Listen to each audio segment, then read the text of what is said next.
When you think about businesses that are selling through the roof, like aloe or Skims, sure, you think about a great product, a cool brand, and brilliant marketing. But an often overlooked secret is actually the businesses behind the business, making selling and for shoppers, buying simple. For millions of businesses, that business is Shopify. Nobody does selling better than Shopify. With Shop Pay, that boosts conversions up to 50%, meaning way less carts are going abandoned and way more sales happening. So if you're into growing your business, your commerce platform better be ready to sell whatever your customers are scrolling or strolling on the web, in your store, in their feed, and everywhere in between. Businesses that sell more sell on Shopify. Upgrade your business and get the same checkout Skims uses. Sign up for your $1 per month trial period at shopify.com/Westwood1, all lowercase. Go to shopify.com/Westwood1 to upgrade your selling today. Shopify.com/Westwood1. Hey y'all, and welcome to another episode of the Millennial Management Podcast.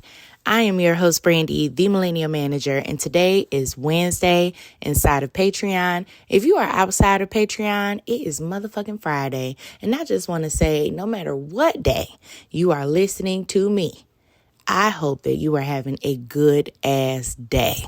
Okay? Now, today's episode is going to be talking about doing too fucking much. Okay? You're doing too fucking much at work. Listen to me. When you start a new job, okay, you need to be clear on what your role, what your expectations are, okay? Now, if there's no clarity there, that's another conversation. But a lot of these organizations have the clarity, have the understanding, but oh no. You start working this job and your ass wants to do more. I want to do this. I know I can. This is my dream. I want to aim towards this. That's not why the fuck you were hired, Betty. You understand? That's not why they hired you. They hired you to be a what? Account executive. Okay? Executive assistant. Customer service assistant. Whatever that particular job is. That's what they hired your ass for. And where we mess up is when we get these damn jobs, we start envisioning where we want to go and start doing what we want to do on this job. That's not why they hired you, Betty.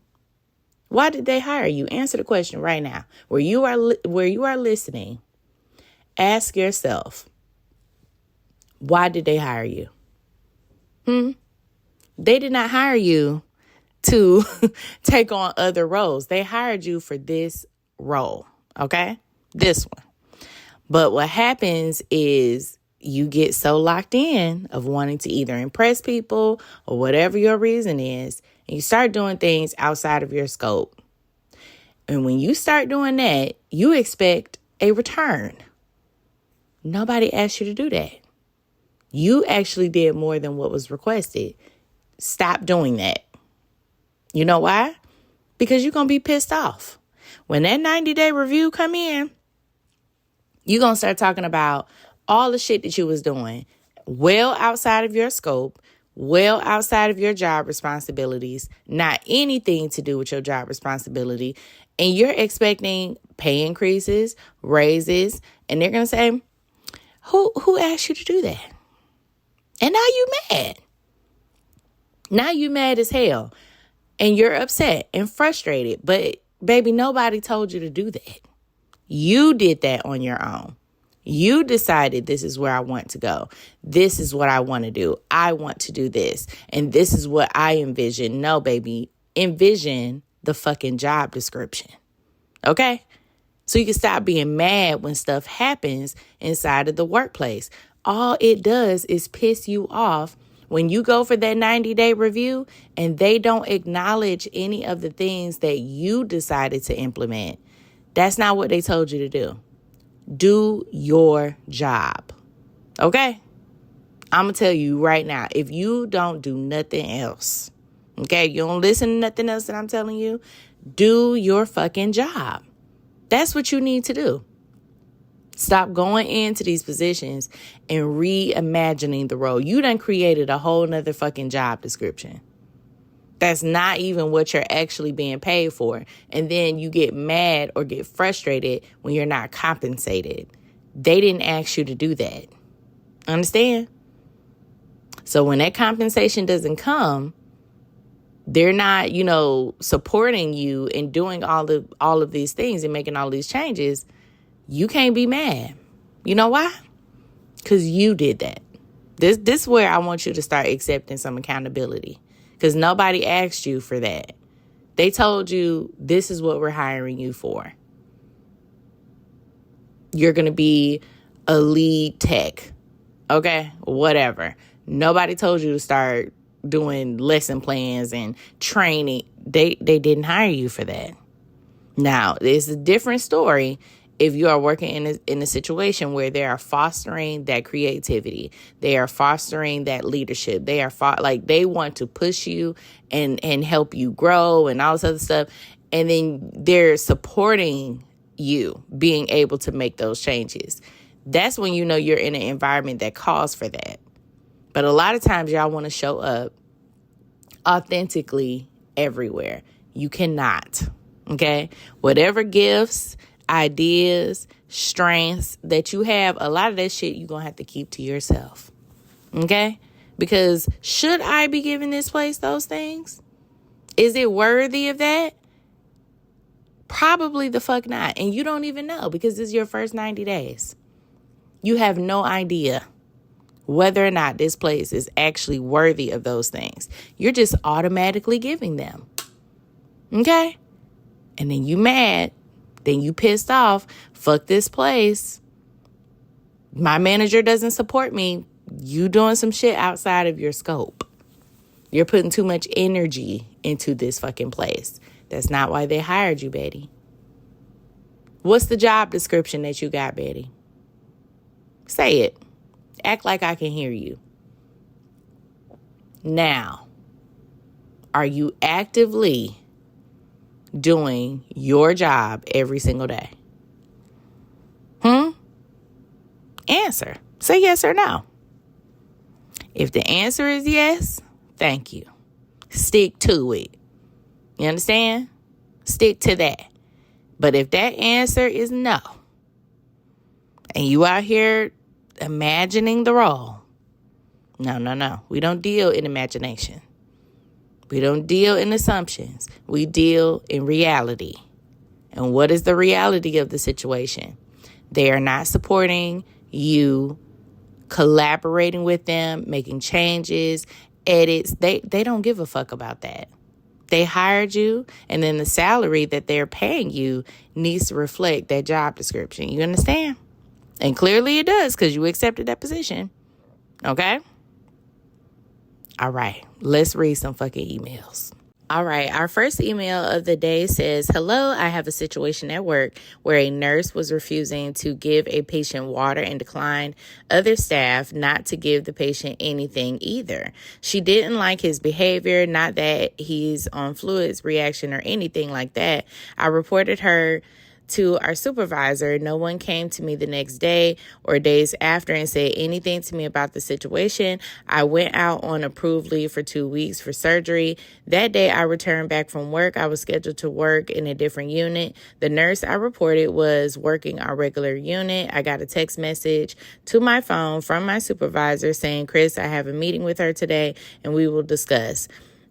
The supervisor, because I'm not sure, or I guess you responded question because you just put question mark. The supervisor, because I'm not sure what she was texting about. She responded, sorry, that was for Brett on the second floor.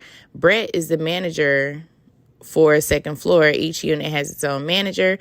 About an hour later, I was called to the office to meet with my unit managers, Chris and Emily. They had a final write-up ready for me about the incident that occurred back on June 4th, saying that I didn't clock out when I took my break for lunch. I never clocked out since I had been there, and no one told me that I should. I was under the impression that time was automatically taken out. How is it a final when I never I never addressed anything about clocking in and out? Plus, the nurse that I reported was the charge nurse that day and never said anything to me about it. I feel like I'm being retaliated against because I spoke up about her behavior towards the patient. Another coworker said that she reported her and I called her racist.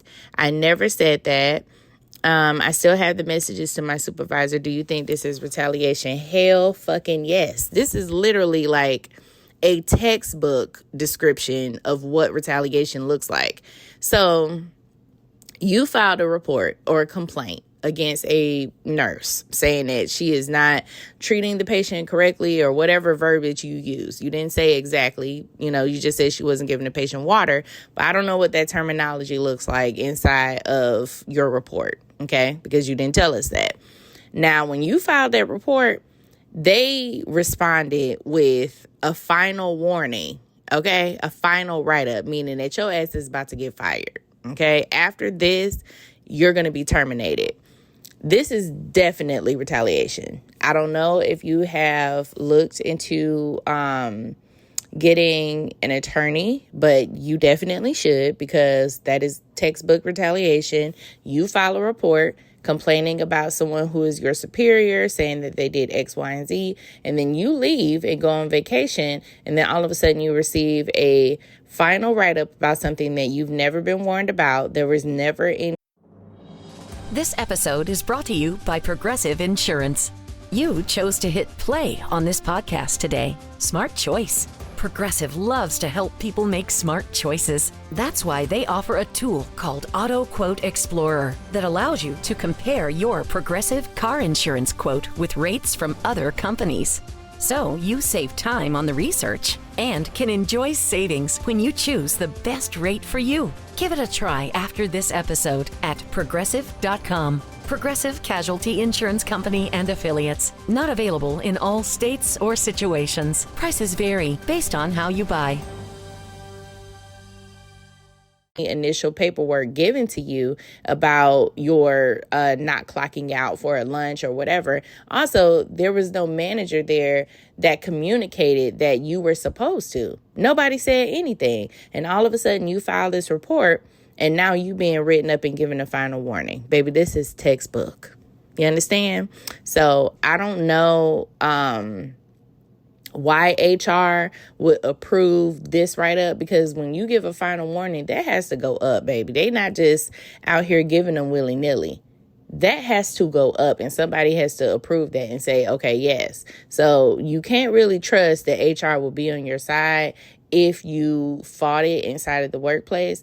Now, if I were you, I would get my boots on the ground, okay, and go clack that fan in a lawyer office and tell exactly what the fuck is going on. Because I guarantee you, if she was denying patient water because she didn't like the patient or like his behavior or whatever, then I guarantee you she's doing other things that will probably get this motherfucker shut down and investigated.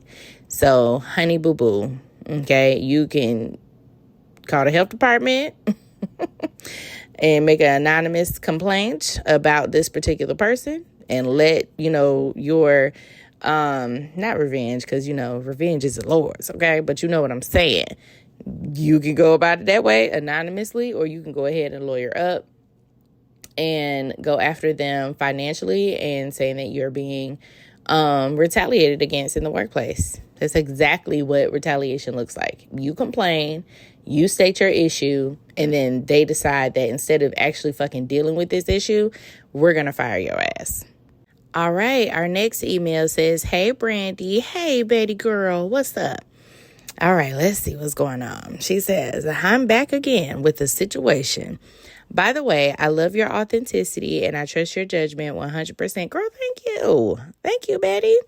I requested time off in June of this year for September 20th through the 23rd and for September 26th through September 30th of this year to go to Chicago and Punta Cana. Everything from flights to hotel has been booked and I have no plans of canceling. My time off requests were denied because I was told there won't be any coverage for my shifts then. Bitch, that is okay. It's July, but girl, that you gave them motherfuckers 3 months. Okay. Anyway, okay. I was told there may be new hires by then who could pick up, but there's no guarantee. How do I go about that situation? I am a contract worker, meaning I'm only here for 13 weeks on an assignment and have the option to renew the contract or leave and go somewhere else. Once it's complete. My contract ends October 4th of this year. I don't want to call in on those days, but I also want to give management heads up and letting them know that it's not a request to be off. It's more of a courtesy notice. Exactly. I won't be here. Being that is that far in advance, I have to think about how to handle this. What would you do in this situation? Hunty. You got 2 months to find you another motherfucking job. Okay, a new job. Say, hey, do you have any vacations that are already planned? Yes, I do. Okay, what are those dates? Okay, girl, find you another place of fucking employment. Cause what the fuck is that? Even if y'all don't have new hires, your managers are supposed to be the people who fill in that gap. That's their fucking job. That's the real issue. Whoever your manager is, they don't want to actually do the work. You are a contracted employee. You don't even know whether or not they're going to keep your ass after this. Find you something else to fucking do. You just got your 90-day notice. When they said that they were possibly not going to be able to approve that, you should have been like, hey, let me start applying. Update that fucking resume and find you somewhere else to work. Because hell no. I don't play that shit. When people need time off from work, you just say yes. Absolutely.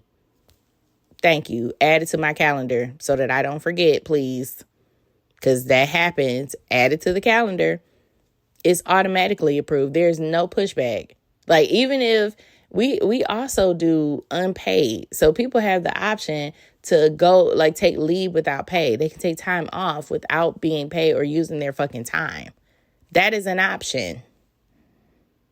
Good God. Like, you trying to hold me hostage because you don't know whether or not you're going to have new employees?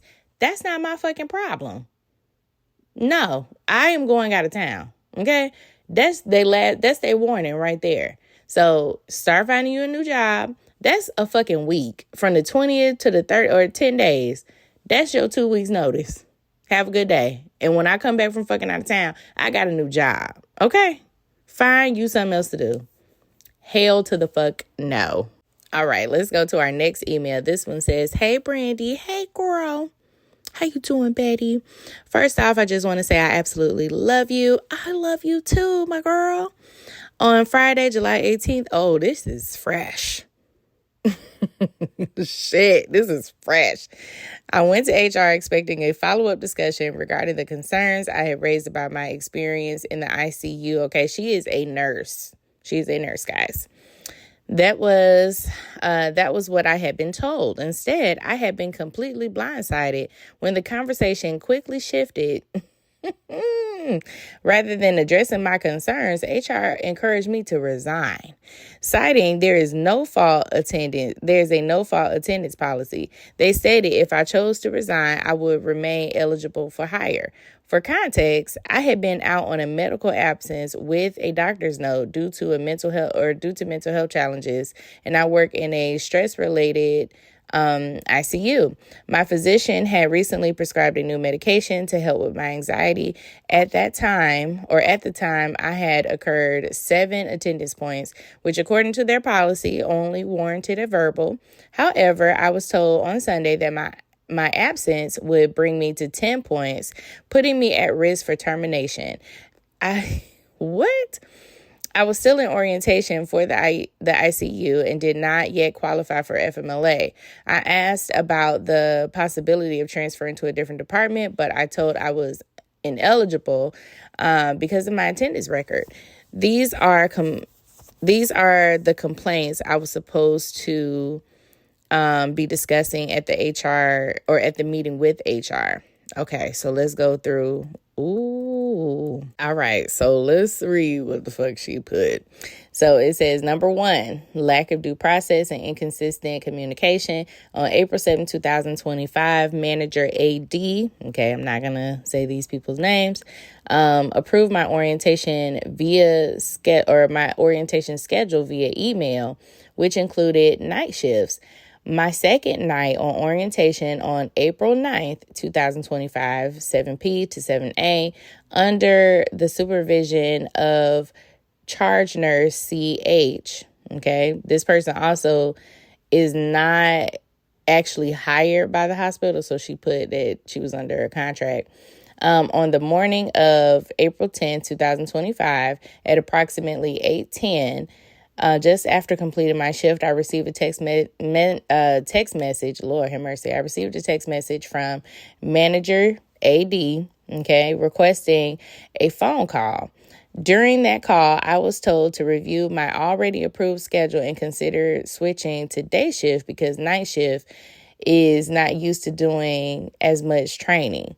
I responded via email attached, and manager AD stated that she would meet me after my shift on April 16, 2025. At that meeting, it became clear that the real reason for the schedule change was a statement made by charge nurse CH, who had reportedly told manager AD that I was working another job. This was troubling as I had been fully transparent about my other job with AD during the hiring process, despite having no prior working relationship with me and no factual basis for her comment. The charge nurse input directly influenced a significant change to my orientation. This course of action, replying to unverified assumptions without providing me proof or providing me a chance to respond, was unjust, unprofessional, and deeply demoralizing. Issue number 2. During our meeting on, let me go back to the title of issue number 2. Issue number 2 is titled Hostile and Exclusionary Behavior. During our meeting on April 16, 2025, manager AD stated that this is their unit and they want to protect it. I was taken aback by the language, which framed me as an outsider or threats, despite my professionalism and minimal time on the unit, just 2 shifts. As a new member of the team, I expected to be welcomed and supported, not judged based off of speculation. I have over 11 years of experience as an LPN and take pride in being safe and a competent nurse. And it is inappropriate and discriminatory to suggest that the unit needs protection from me based on nothing more than an assumption. They need to protect the unit. What the fuck is this? Okay, let's continue. Number 3, double standards and unprofessional conduct by the staff. While my presence has been questioned and my integrity unfairly scrutinized, I have personally observed multiple staff members, including the same individuals, voicing concerns, engaging in unprofessional behavior, specifically the night shift staff, which is why they got your motherfucking ass out of there, might I add, including charge nurse CH, have been sleeping at the nurse's station during scheduled shifts. The behavior compromises patient safety and directly contradicts the notion that these individuals are upholding a higher standard or protecting the unit. That's exactly what I was finna say. They actually finna protect it from you because you about to blow they shit up. The selective enforcement of expectations and tolerance of inappropriate behavior from existing staff while targeting a new employee is a clear double standard and fosters a toxic work environment. The last thing, number 4, impact on my professional development and well-being as a new RN. This orientation period is critical in my development. Rather than giving the mentorship, support, and constructive feedback necessary for success in the SICU, I lost my spot. Okay. I have encountered judgment, exclusion, and inconsistent communication by design to keep you in a fog anyway. These actions have created an environment of stress, uncertainty, that hinders my growth and compromises my ability to focus on providing safe, patient-centered care. This email has been forwarded over to AD, so AD is aware that she sent this. And then also at the end, it says a request for resolution. I respectfully request that the concerns outlined above formally reviewed by HR or another appropriate oversight body. I am seeking fair treatment, transparency, and communication, and the environment conducive to professional development. I am open to discussing this further in a more formal setting, and I hope this matter can be addressed constructively and impartially. My girl. First of all, this fucking letter is immaculate, okay? Clear. If you want to detail that there's some bad behavior that is taking place, especially when you are going, when you're talking about management, you need to have clear outline shit. Okay, this needs to be like, yes, this bitch said it. This is the day. This is what happened. This was the time. I mean, immaculate. Okay, this is a beautiful report. A productive management system would do something about what you're saying. However, they had no intention of actually addressing anything. They saw that you were coming on there and actually looking for support and looking to be led and making sure like, okay, this is what I'm supposed to be doing. These are the proper things that we should be doing inside of the workplace. And they're not interested in giving you that, my girl. Okay. AD and RH have, or whatever her name is, they have no intentions on doing this. That's why they decided to write you up for missing that many days, because you're so new. There's no FMLA. You haven't been with the organization long enough to even declare that. And then also the fact that you missed so many days, you're still within orientation. They can just get either you fired, number one, which I think they're planning to do. If you don't resign, it's going to get worse. Like the situation that you're encountering is just going to magnify. And you have to decide whether or not this is something that you absolutely want to fight. You are brand new in your nursing career. You still have a lot of years ahead of you. I'm not sure what your options are as far as hospitals because of your location. I think that you need to kind of step away, okay? Because the fact that they went that route, and y'all, this is a hospital, right? You're on new medication. You're going through something medically, right? And they still don't give a fuck about that. They don't. They don't care how they're attacking you. You can find another job easily. Resign. Remove yourself. They have no intention of actually addressing this. And when she said we want to protect our department, they want to get your motherfucking ass up out of there, because you're going to come in there blowing up their shit. They have comfort. They have flexibility. They can do whatever the fuck they want, as most night shifts tend to do. Every company has that one location or that one department that is just lazy as fuck. And if you don't have managers or administrators who are wanting to really change the dynamic, baby, you're not going to change it. I'm going to tell you right now, it is not your cross to bear. If something happens on this hospital floor, okay?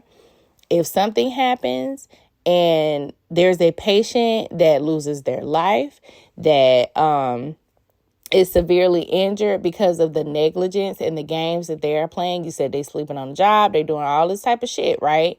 There is going to be something that happens, unfortunately, that is going to cost this hospital money. And right now, you ain't costing them no money, okay? You're not costing them any money. It has to be something. For them to change this type of shit, they have to actually have their back against the wall, to lose money, to lose funding, to not be able to hold certain licenses, to have providers walk out because of this type of shit. That's the only way that things are going to change. I appreciate this documentation. I love it because it's very thorough. But if they don't really plan on doing anything about it, they just see it as an attack. That's all it is. It's an attack and blowing up their shit. They don't want change. They just want things to stay the way they are. They don't want to improve. They don't want to make any necessary changes to make it a better work environment. That's not their goal. Okay, their goal is to come to work, get paid a lot of money, sit on their ass, and do little stuff to make it look like they're doing shit. But in reality, they're not. That's exactly what the fuck they want. And now you got somebody coming in here that's really motivated, wants to learn, has a lot of experience as an LPN first, okay, which means you know a lot already. And then you're coming in as a new RN. You're brand new. So you want to get that experience there, but you also come with the level of professionalism that they're not used to. They're just not. Okay? So unfortunately, they are the circle, you are the square, and your ass don't fit. Find you something else. You understand? I'm going to tell you right now. Okay? You stay at this job, there are going to be some things. You are already struggling right now. Okay? It is going to get worse. And you just have to ask yourself, is it worth it? It's probably the fuck not. Okay? Okay. I wish everyone the absolute best that wrote in today to the podcast. Remember, if you have questions or things that you would like to talk about, send it over to Mill Management. So MILL Management, fully spelled out, pod at gmail.com. And then also make sure you're following me on Instagram, TikTok. Please beware, y'all. There are scammers out there impersonating me. I don't do no fucking readings or any damn stock market and Bitcoin and all this shit. I don't do that. Okay, so don't get trapped. Don't get caught up, because that ain't me. Okay, God bless y'all. God keep y'all, and I will see y'all asses on the internet. Bye.